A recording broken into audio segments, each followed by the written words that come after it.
Sahabat GPIB dimanapun berada, berjumpa lagi dalam Morning Call GPIB bersama dengan saya Pendeta Sylvia Panauhe Wayong, Ketua Majelis Jemaat GPIB Immanuel Tarakan. Injil Lukas pasal 8 ayat 1 sampai dengan yang ketiga akan menjadi awal perenungan kita bersama sebelum kita memulai segala rangkaian aktivitas kita di sepanjang hari ini. Karena itu, mari kita merendahkan hati di hadapan Tuhan dan kita berdoa. Terima kasih ya Tuhan untuk nafas hidup yang Tuhan beri, kekuatan yang Tuhan anugerahkan, dan hari yang Tuhan limpahkan bagi kami. Kami boleh bertemu dalam Morning Call GPIB, dan kami bersama akan membaca dan merenungkan sebagian dari kebenaran firman-Mu. Tuhan, tolonglah kami, kuasailah kami dengan kuasa Roh Kudus, sehingga kami dimampukan untuk mengerti, memahami, dan melakukan firman-Mu dalam hidup yang Tuhan beri. Di dalam nama Tuhan Yesus, kami sudah berdoa dan menyambut firman-Mu. Amin. Injil Lukas pasal 8 ayat 1 sampai dengan yang ketiga tertulis demikian. Tidak lama sesudah itu, Yesus berjalan berkeliling dari kota ke kota dan dari desa ke desa memberitakan Injil Kerajaan Allah. Ke-12 rasul bersama dia, demikian juga beberapa perempuan yang telah disembuhkan dari roh-roh jahat dan berbagai penyakit, yaitu Maria yang disebut Magdalena yang telah dibebaskan dari 7 roh jahat, Yohana istri Kusa, Bendahara Herodes, Susana, dan banyak perempuan lain. Perempuan-perempuan ini melayani rombongan itu dengan harta milik mereka. Demikianlah pembacaan firman Tuhan. Terpujilah Yesus Kristus. Sahabat GPIB yang dikasihi Tuhan, bagian bacaan kita pada pagi hari ini didahului dengan cerita tentang perempuan pendosa yang menghampiri Yesus di rumah orang Farisi dengan membawa sebuah buli-buli pualam berisi minyak wangi. Dan dalam bacaan saat ini pun kita menemukan beberapa perempuan yang turut bersama dengan Yesus.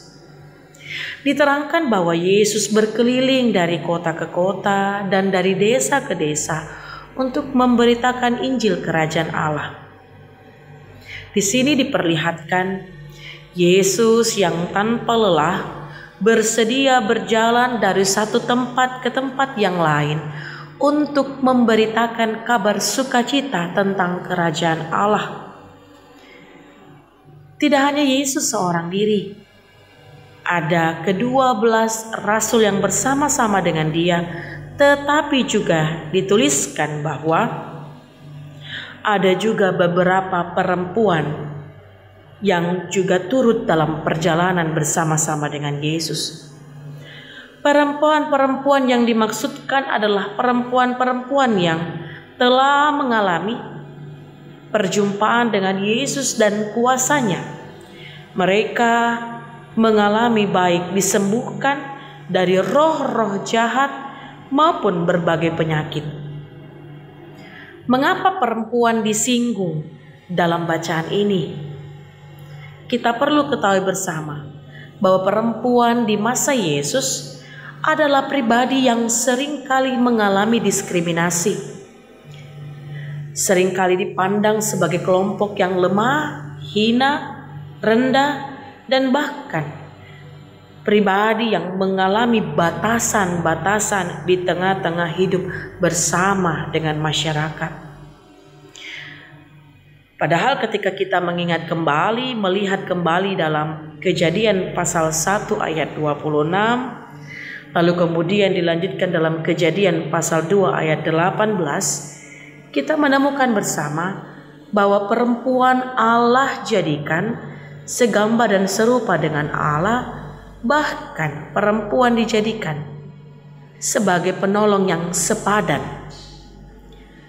Keberadaan perempuan tidak dapat dilepaskan dari nilai kesetaraan.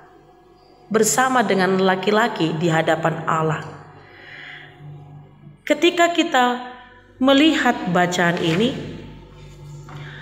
maka kita menemukan bahwa justru perempuan-perempuan yang sekalipun di tengah konteks keyahudian pada saat itu dianggap sebagai kaum nomor sekian, kaum yang lemah, rendah, hina, tetapi justru diperlihatkan bahwa perempuan-perempuan yang ada dalam bacaan ini adalah perempuan-perempuan yang memberi diri dalam memberitakan Injil Kerajaan Allah. Mereka bahkan melayani rombongan yang ada dengan mempergunakan harta milik mereka sendiri. Ada beberapa hal yang menarik yang kita temukan bersama dalam bacaan ini. Yang pertama, kita menemukan bahwa Yesus datang ke dunia untuk memberitakan kabar sukacita tentang kerajaan Allah. Dan Yesus pun menghampiri setiap orang tanpa terkecuali, termasuk juga para perempuan yang pada saat itu tidak memiliki ruang yang lapang dan luas di tengah kehidupan bersama dengan masyarakat. Yang kedua, kita menemukan bahwa Yesus adalah pribadi yang berkuasa. Para perempuan tersebut mereka mengalami perjumpaan langsung dengan Yesus yang berkuasa. Tentu saja perjumpaan yang terjadi adalah karena kasih karunia. Mereka mengalami hidup yang dibebaskan dan diselamatkan oleh karena kasih karunia yang menghampiri mereka melalui Yesus Kristus.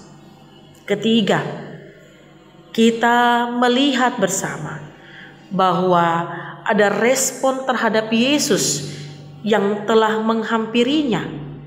Perempuan-perempuan ini bersedia untuk memberikan hidup mereka mengikuti Yesus, bahkan memberikan apa yang ada pada diri mereka untuk melayani sesama. Sahabat GPIB yang dikasihi Tuhan, firman Tuhan ini pun juga mengingatkan kita bersama bahwa Yesus pun hadir ke dalam dunia untukmu dan untukku. Yesus hadir untuk membawa kita mengalami pemerintahan Allah atas hidup ini. Yesus penuh kuasa. Bahkan kuasanya tidak dapat dibelenggu oleh apapun. Kuasa yang ada pada Yesus dapat mampu membuat roh jahat sekalipun bertekuk lutut. Kuasa yang ada pada Yesus dapat menyatakan pemulihan dan kesembuhan bagi setiap orang yang membuka dirinya dan membawa hidupnya pada Yesus. Maka firman Tuhan ini pun juga menyadarkan kepada kita, Yesus pun datang menghampiri kita. Karenanya kita pun juga diharapkan untuk menghampiri Dia oleh karena kasih karunia dan anugerahnya.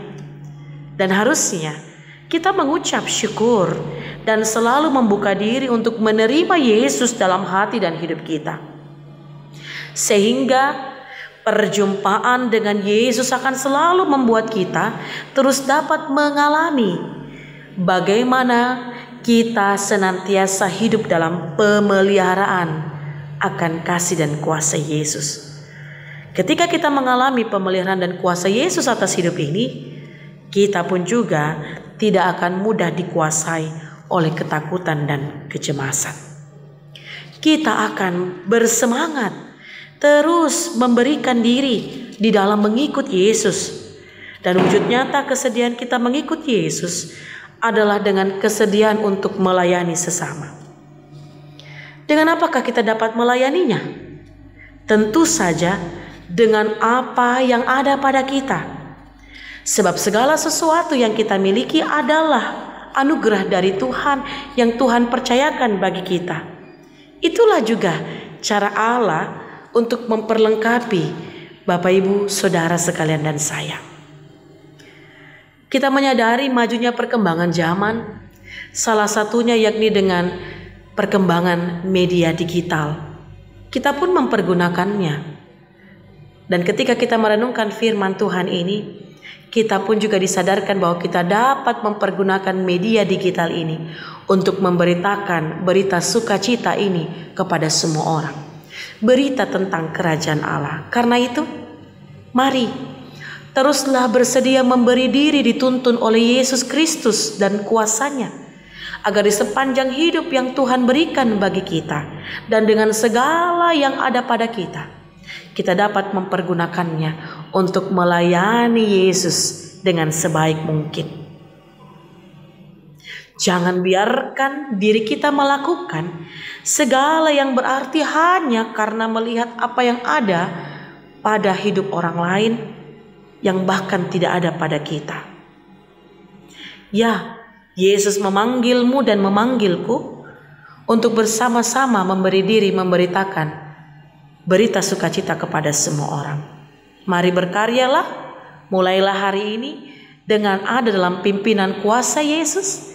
Berkaryalah dengan potensi yang kita punya, dengan harta yang Tuhan beri bagi kita, dengan media digitalmu, dan bahkan dengan segala sesuatu yang ada padamu.